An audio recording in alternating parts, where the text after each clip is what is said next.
be in a bad mood, he or she has a smile on their face and a sparkle in their eyes that emanates from the soul. Well, when it comes to that, the gentleman you're about to hear from, it's bar none with him. In fact, his name is Paul Bahr. He's been an educator, he's a husband, a father, a grandfather, big into sports. Homer and I have come across him over the years and consider him a dear friend. So it is an honor to have him on My Faith with Homer and Pip. Has everything been peachy keen? Well, not necessarily. As always, we lead off with the incomparable Steve, the Homer True. Thanks, Tommy. This is a different one. I know him, but I don't know his faith story.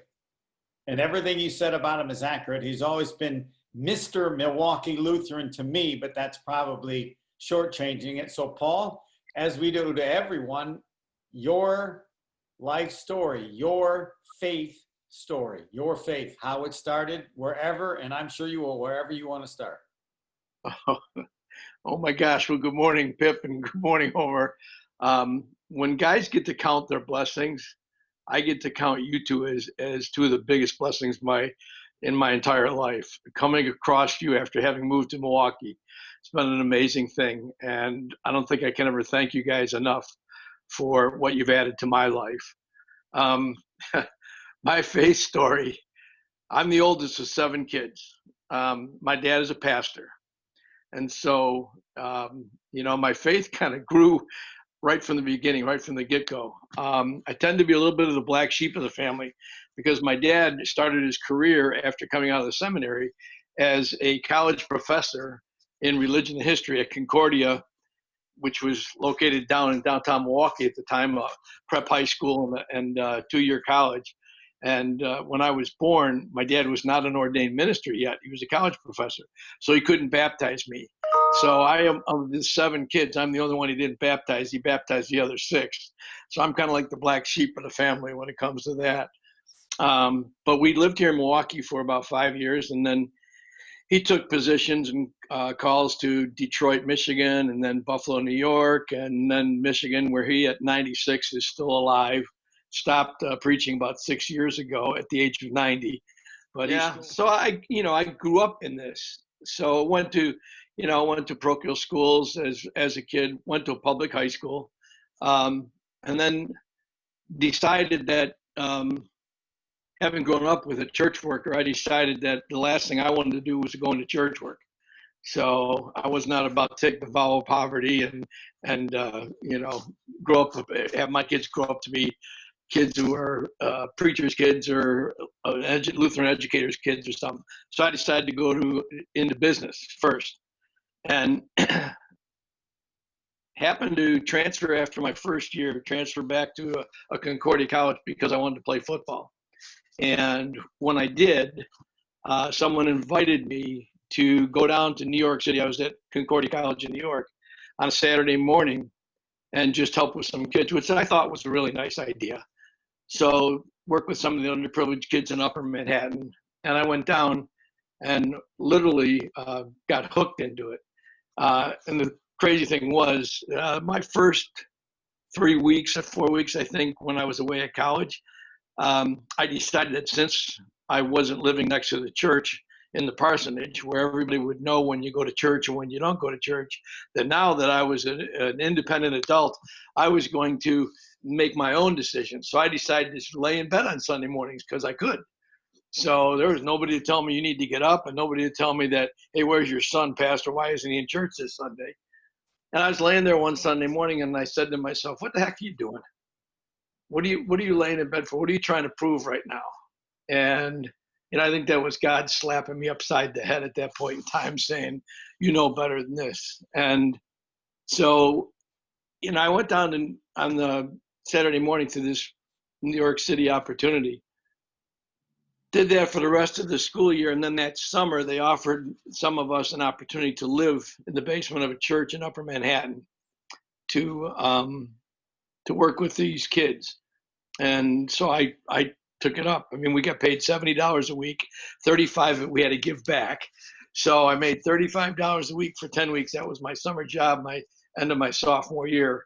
But it's probably where I grew up in New York City, because I saw things that I'd never seen before in my life.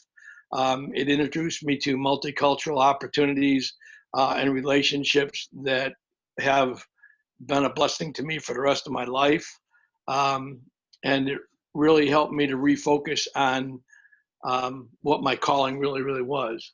And I remember telling my dad, yeah, I'm done, Dad, with the business track. I'm going back into what God's called me to do, which is get back into Christian education. And that whole thing has impacted me in not only in my professional career choice, but also in the way that I live my life. I mean, we have 6 kids, and as the oldest of 7, I remember I tell people, we always wondered where the next dollar was coming from. And it's probably my stewardship story.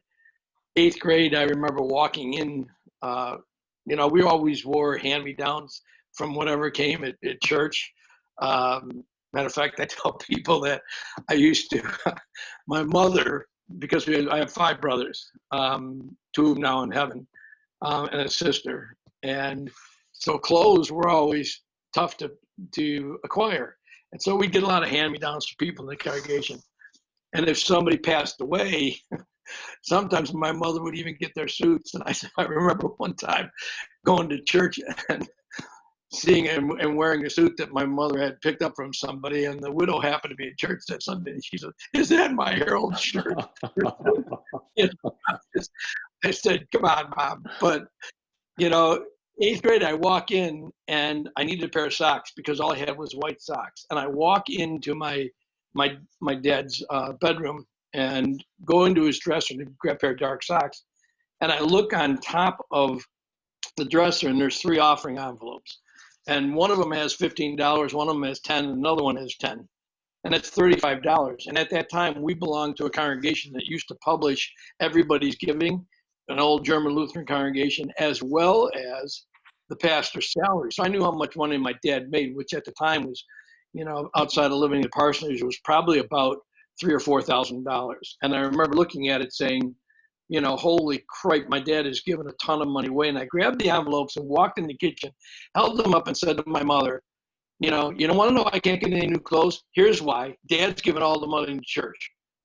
And my mother looked at me, she says, "Do you have what you need?" And I said, "Well," she said, "You got clothes? You being fed?" "Yeah." "Then shut up. Go put that back. And if you're smart, you'll do likewise." And I watched my dad put 7 of us through college. I watched my dad go to Hawaii, go to Alaska, go places that I never thought he would go because his congregation would continue to, on celebrations of his ordination or years in ministry or something, they give him gifts and watch God take care of him. And I've tried to teach my own kids that you cannot outgive God, that you'll have, and it's not just financial stuff, you'll have blessings in your life. And that's why I said I get to meet people like you 2 guys, and that doesn't happen if God doesn't redirect my life back when I was in college, because without listening to that call, I'd be chasing some buck trying to make a job or trying to have made a living in the business world somewhere, and would have missed out on all the relationships that to me are priceless in my life.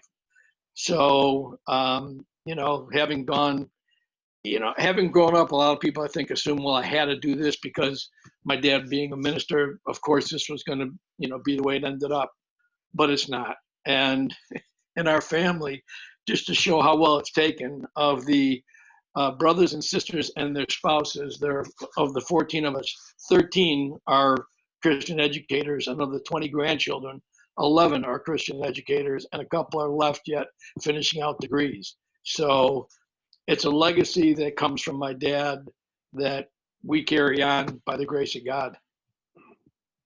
Let's go back to New York. You heard God, but did you hear your dad? Or I want to ask, what's the worst thing about it being a minister's son? But there's a point there where you had fought it, and then at some point you decided not to fight it. There are people that fight it their whole life. Was it your dad? Was it your family that seemed to make it so easy for you not to fight and to change? No, my dad never ever pushed on anything. Matter of fact, if you call my dad, if you know, like when I was in New York in my beginning my teaching career in New York, and then we ended up being called back to Buffalo, and then from Buffalo to Cleveland, and then from Cleveland to Milwaukee. I always tell people I did the Great Lakes tour. I was born in Milwaukee, moved to Detroit, went to Buffalo, went to school out in New York City, came back, taught in New York City and Buffalo and Cleveland, and back to Milwaukee. So I've done the Great Lakes tour. But I've my dad in all those situations when I'd have calling to a new place, I'd ask my dad. He'd never say anything other than, well, make a list of the pros and the cons and say your prayers, and God will lead you to whatever decision is going to be.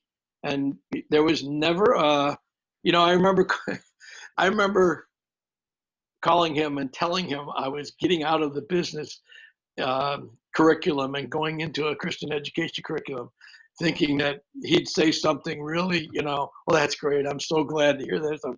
No, he just said, if that's what you feel God's calling you to do, that's good. I'm glad. That's good to hear. It was, it was never any, and there's never any pressure or anything. I think we've all just watched the way my dad lived his life, and it's had a profound effect on all of us. And for me, it wasn't anything other than just looking at an entire situation and saying, this is what God's called me to do. He didn't call me to go into the business world.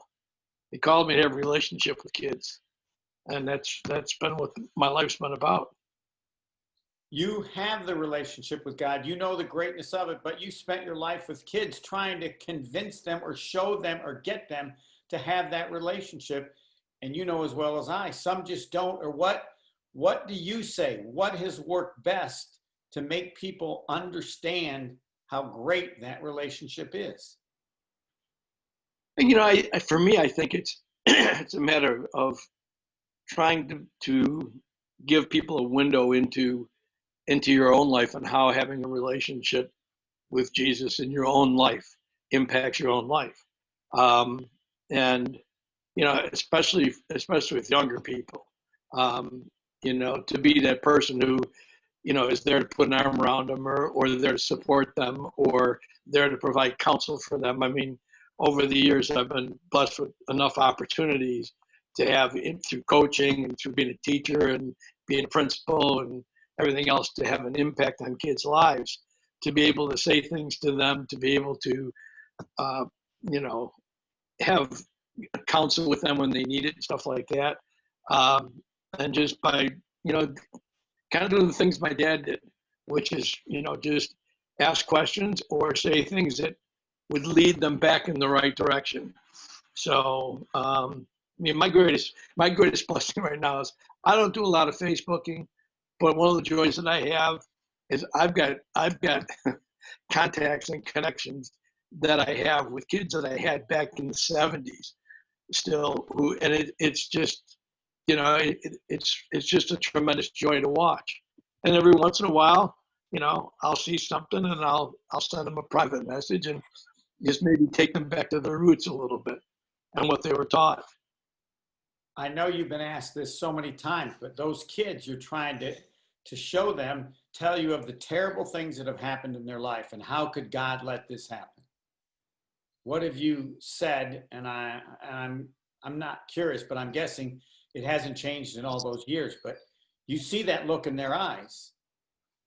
And yeah, it's you get into the whole, why do bad things happen to people that God loves. And, I remind them all the time, we don't live in a perfect world anymore. That stopped with Adam and Eve.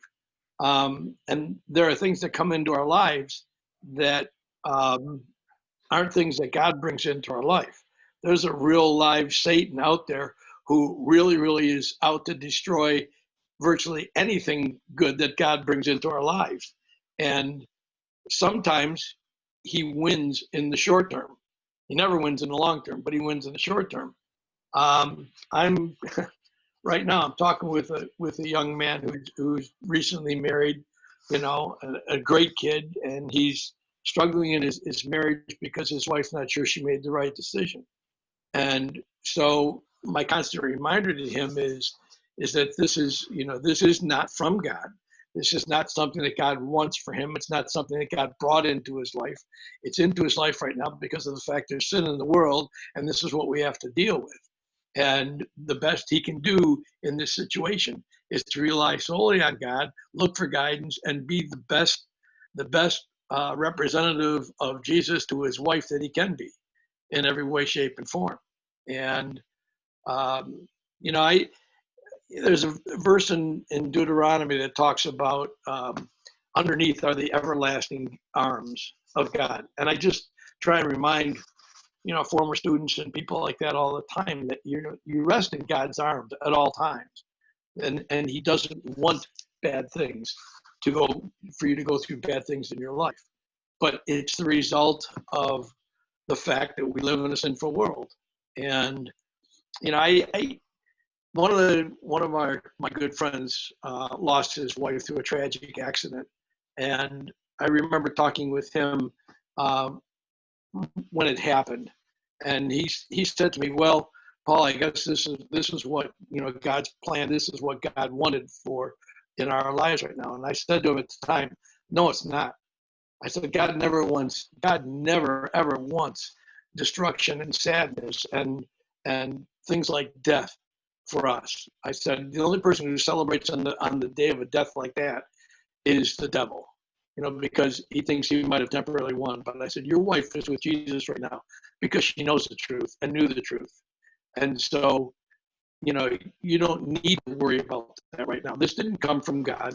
This didn't come from anything that he ordained. This simply comes as a result of life, but the victory is in Jesus. We hear and everybody knows of incredibly faithful, great people that even speak to, they drifted a little time or they felt a distance with God. Did that ever, at any point, enter your life?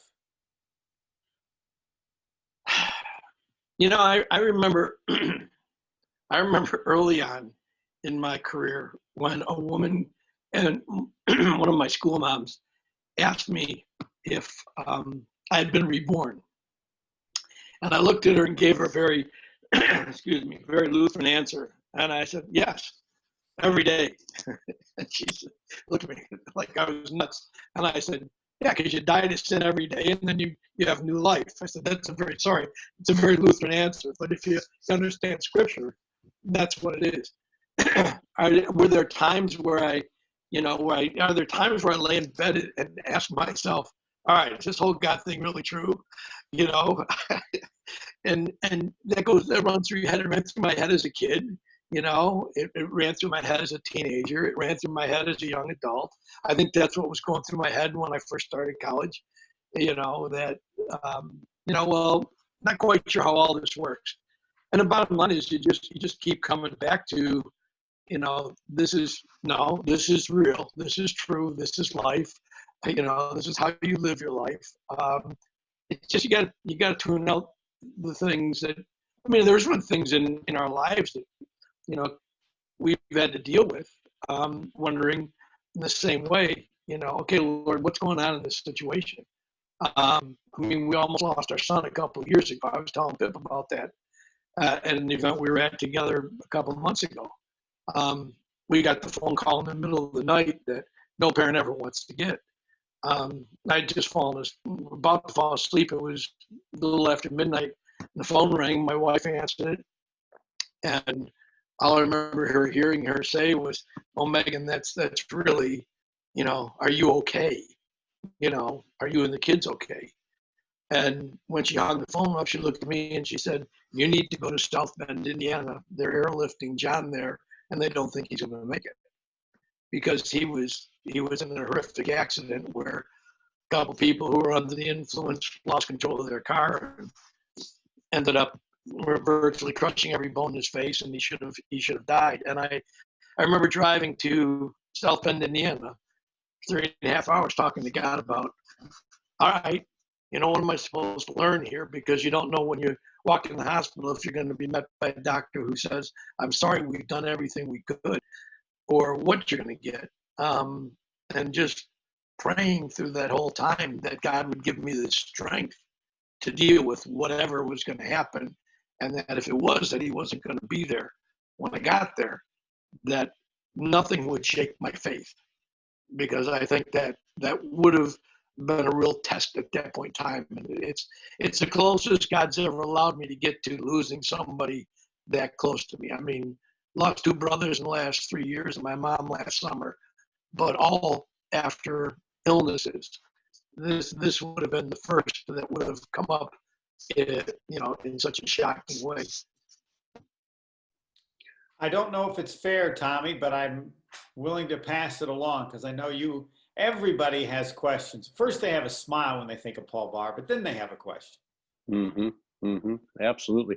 I'd like to talk a little bit more, Paul, about the way that you prayed, not knowing if your son was going to make it. I think most people would just why and how and please heal, but you went beyond that. Don't let my faith be shaken. How do you want me to handle this? There was a surrender and a trust, and perhaps even, Paul, in those moments, in those hours driving, a peace that transcends all understanding and guards your heart and mind in Christ Jesus. How did that happen?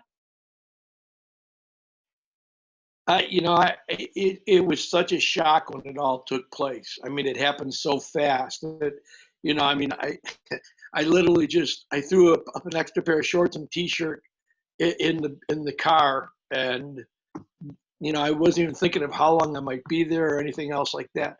And my wife was trying to communicate with the hospital that he was taken to in South Bend. And that she couldn't get a lot of information out, just that the helicopter had arrived and that he was being attended to.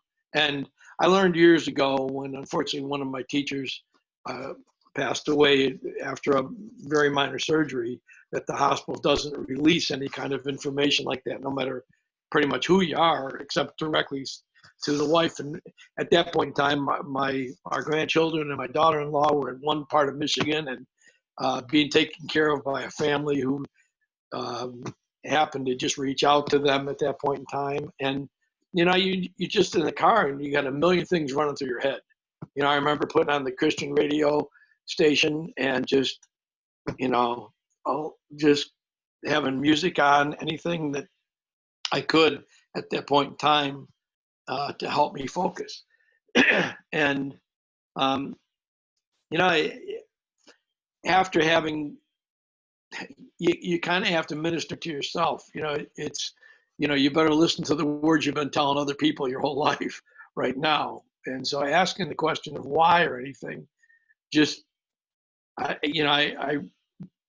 remember just erasing it. That's, it's just kind of like, well, I already know why, because I live in an imperfect world, and this is something that happened. So it's the results of whatever, the consequences of what I'm about to face that I'm going to need strength for, and I know that I knew that personally I wasn't on my own strong enough to be able to face something like that if it was going to be tragic news without, being able to have confidence that no matter what would happen, if God let us have our son, that'd be great. But if we went home, I think that's always the hardest thing in a death situation, to appreciate that the person is really better off, because we think that being here is the best it can be. It's not, but none of us really want to leave. We all have a ticket, but nobody really wants to cash it in. And accepting and believing that if that did happen, if God did take him home that day, that he was really in the best place he could be. So, when you go through that, you've got to really just, you've got to live what you've been preaching for years. I had to tell one of our high school students back in '98, a good friend of my son, his dad was one of our coaches, and on the way to the game. It was against Whitefish Bay. I'll never forget it. His dad was at the stoplight at Grand Toast in 92nd and suffered a massive heart attack. And they came to my house to tell me that, hey, Steve is up the street and we don't think he's alive. And I had to go up there, and then I had to go to the locker room and get the kid out of the locker room and tell him, we're going to go to the hospital. Something's happened with your dad. They're going to take him to the hospital. And I remember him asking me, is my dad going to be okay? And at that point in time, you've got to think real quickly on your feet and say, what do I tell this kid? And I said, your dad is going to be fine. He's going to be fine. Because I could in full confidence say that, knowing that his dad had a rock solid faith. And I was able to say that to him, and later on explain to him, here's Michael, here's why I told you what I told you. Because your dad is fine. It's the rest of us right now who are going to have to deal with missing him and the grief that comes with it. But your dad's fine. And you have to listen to your own words over a period of time when it happens in your own life. And you have to be able to look at it and go, yeah, that person's fine. That person's fine. I've just got to figure out how to deal with the void that is temporarily in my life right now. Homer made reference to it going back to New York City when you said, hey, what am I doing here? Had you not, in a sense, surrendered and trusted and followed the path? I mean, imagine all the people, Paul, that you have touched, young people, and guided, and then they have gone on and they're doing the same thing for the glory of God. I can't imagine what kind of a feeling that is, but you had to listen and surrender and trust. And that, to me, is always one of the most difficult pieces in this faith journey we're on. Yeah, well, we've been blessed. Like I said, we have been blessed. It's one of those things where, if I think it's coming to grips for us, at least for me, it was coming to grips with the fact that it isn't my purpose in life, my calling in life isn't about my material gain. And I remember when I first moved here, we were going over to visit some 8th graders at Elm Grove Lutheran School, talk to them about coming to Milwaukee Lutheran. And as we're driving through Elm Grove, my director of admissions, I was admiring all the homes there, and he goes, well, you could probably have one of those. And, I thought he was being a smart aleck. And I said, well, yeah, sure, right, because I'm the principal, I can afford one home. He goes, no, he said, you make a decision that, he said, you ever stop and ask yourself if you would have sent your kids to the public school or not given to church the way you have, what you could have? And, you look at that and say, yeah, that's true. If you don't want to invest in your own kids' Christian upbringing in that sense, if you don't want to, if you want to keep what you have for yourself and try to accumulate a pile of worldly wealth, yeah, but here we sit, and I'm blessed in the same way my dad was. I got 6 healthy kids, who have, great spouses and great grandchildren, and they're healthy. We just moved to a home that I didn't ever think we'd have. We have a nice home. It's not any kind of a mansion, but we've been very well taken care of our entire life. Like I said, my own kids have said, all the people my dad has met, all the people my dad knows, as a result of being what they're doing. So, I mean, just a blessing. You can't outgive God, and it's not material.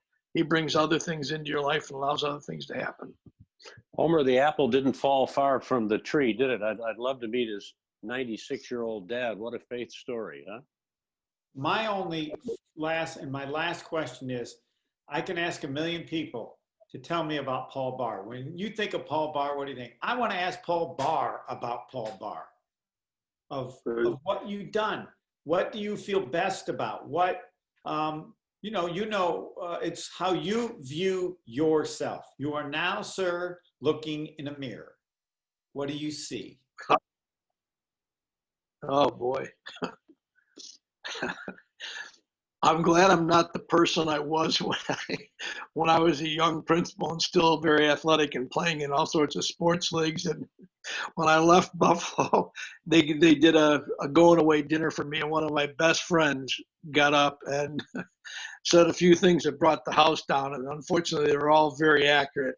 Things like, I heard the West New York Basketball Officials Association heard the only thing holding you back from going to Cleveland was selling your house. So I want you to know that they've taken up a collection. They're buying your house tomorrow just to get you out of town.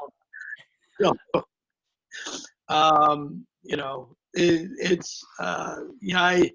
I like to hope and pray that I matured a lot from and grew up a lot from that.